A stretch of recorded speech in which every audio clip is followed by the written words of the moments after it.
move on to discuss another very important thing, what I call the pointer, in summary, the pointer to lack of export readiness. What I call the summary, what we see in a business, in summary, that let us know this business has not taken the issue of export readiness very seriously. Pointers to lack of export readiness. Number 1, delay. Number 2, demurrage. Number 3, discrepancies. Number 4, defective goods. Number 5, debt of knowledge. Number 6, debt losses. Number 7, dropping out. What are the signs of lack of export readiness? Number 1, delays. Delay in getting buyers, delay in getting paid, not delay that happen occasionally because of COVID, delay that happen frequently. Not delay that happen occasionally because of COVID, delay that happen frequently. Delays. Delays. Demurrage. Demurrage is the fee paid for the usage of container beyond the free period while the container is in the custody of the shipping line. Demurrage. Discrepancy in documents. Defective goods. Debt of knowledge. Losses, debt, leading to dropout. Let's take them one by one. Delay is said to occur when something happens much later than it is said to occur.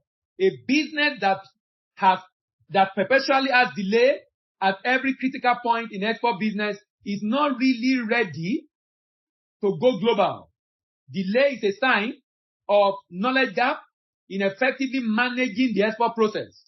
Delay is a common phenomenon in international trade transactions because of enormous amount of documentation logistics in the supply chain management and the supply chain management involved. However, each delay that occurs should be a lesson that should make the next transaction better.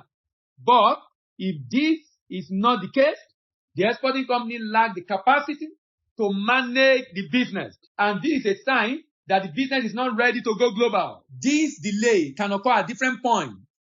Delay in getting buyers, delay in procurement of materials, delay in sourcing for finance, delay in production, delay in processing documentation, delay in movement of goods, delay in port of loading, delay in export clearance, delay in shipment to the port of destination, delay in payment, delay in repeat business. Delay is a sign of lack of export readiness. Delay is a sign of lack of export readiness. Delay. Another sign, demurrage. Demurrage is the fee paid for the usage of container beyond the free period while the container is in the custody of the shipping line. Demurrage is the fee paid for the usage of container beyond the free period while the container is in the custody of the shipping line. Demurrage. Whenever there is demurrage, it's a sign of knowledge gap in managing the export process. This extra cost that the export business has to pay in the shipping line for being unable to provide the requisite documentation is a sign of lack of export readiness. If it happens frequently, then we have discrepancies. This is very important, particularly when I'm doing letter of credit as a payment method. Whenever you have a letter of credit as your payment method, this is a very important point. Discrepancy is there to occur when the detail on the shipping document presented to the importer or his bank contradict the detail of the agreement reached on the sales contract via letter of credit issued by the importer's bank. This discrepancy could be as simple as late shipment, and this occurs when shipping document indicates a shipment date different from the date of agreement. This discrepancy can lead to delay in payment and in some cases rejection of the shipping document. A company with consistent discrepancy on all the shipping documents has a skill gap in processing documentation, and this is an evidence of lack of export readiness. Defective goods. This is a very common one. Recently, the DG of WTO, Dr. Ngozi Okonjo-Iweala, talked about the fact that there is a growing concern about Nigerian products being rejected. So each time I hear that news, I always ask myself, there are exporters in this country who have been exporting for more than 20 years, and I have been monitoring export data in Nigeria for since almost 20 years, since 2006. And I know companies that have been exporting since 2006, and they are still exporting. And they don't have issue with quality because they know what to do. So I tell government that, look, The issue of people having issue with quality is an issue of people not being ready for the export market. So there is need for a lot of capacity building in them understanding what they want to export. In them understanding what they want to export. In them understanding what they want to export. The defectiveness of goods could happen to manufacture product, but it's almost seen in hard and soft commodity, mostly seen rather. For solid mineral, for example, defectiveness can be due to presence of too much sand or stone packed at the mine with the mineral being exported. For agricultural produce, defectiveness can be due to lack of adherence to good agricultural practice or level of pesticides residue or post-harvest handling, high level of moisture leading to deterioration during storage or transit, and either wrong or inadequate packaging materials. For manufactured goods, defectiveness can be due to lack of adherence to good manufacturing standards. Take the example of manufactured goods that is not subject to hazard analysis and critical control point. Hazard analysis and critical control point. Hazard analysis and critical control point. Hazard analysis and critical control point. Depth of knowledge. If there's one thing I realize that many people find difficult to do, is acquiring the skill needed to drive a business that they are going to put millions into. Is it not funny? It sounds like common sense, but I've realized that common sense is not common. If you are going to export, you need millions. Unless you are doing, even if you are doing mini exportation, you still need a few hundreds of thousands. If you are going to do a container load of an item, you need millions. So for someone to spend a few hundreds of thousands to learn, is so difficult for some people. Why?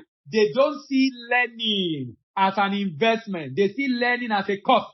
And because they see learning as a cost, not as an investment, they don't give it all the attention it deserves. They don't give it all that it needs. They don't. Why? They don't because that is their disposition to knowledge. Their disposition to knowledge. Debt, which involves shortage of knowledge, debt of knowledge, of export business management, include order handling, document processing, logistic management, supply chain management, relationship management, international marketing, Incoterm and costing, handling trade finance instruments, mitigating payment issues, cultural intelligence, to just mention a few. A business that lacks export business management skill is not yet ready to go global. As a matter of fact, lack of export readiness is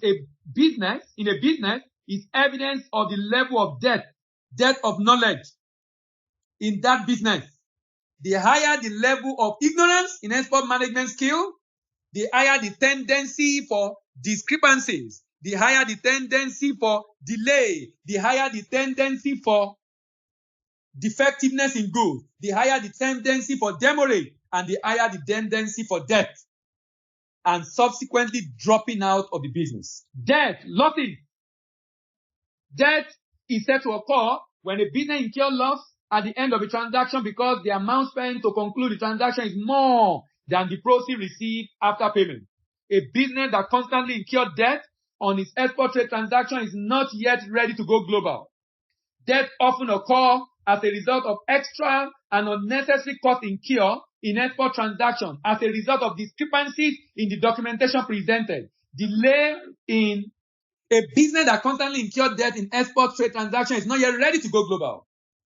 Not yet ready to go global. Debt often occurs as a result of extra and unnecessary costs incurred in export transactions as a result of discrepancies in documentation presented. Delay at different critical points in export process. Demurrage that result from delays and discrepancies and defectiveness in the good. Debt is one of the major issues that lead to dropout in export business, where the losses incurred erode the capital and consequently put the concern out of the business. Then dropout. Dropout is describing a business that started exporting but could not continue after a few shipments because of all the signs of lack of export readiness we have discussed. The dropout phenomenon clearly explains the high mortality rate of businesses that venture into exportation. There are so many businesses that have dropped out of exportation in different parts of the world, and some of the reasons for this include the huge loss they incur on false shipments due to inadequate costing and challenges encountered in logistics of delivering the product. Challenges encountered in logistics of delivering the product. Challenges encountered in logistics of delivering the product to the buyers abroad. Rejection of goods shipped because of low quality or very long cash conversion cycle. Unfavorable local exchange control regulation on the utilization of export proceeds. And for many other reasons, businesses have had reason to shut down and not export again. Why? Because of lack of export readiness. Because of lack of export readiness.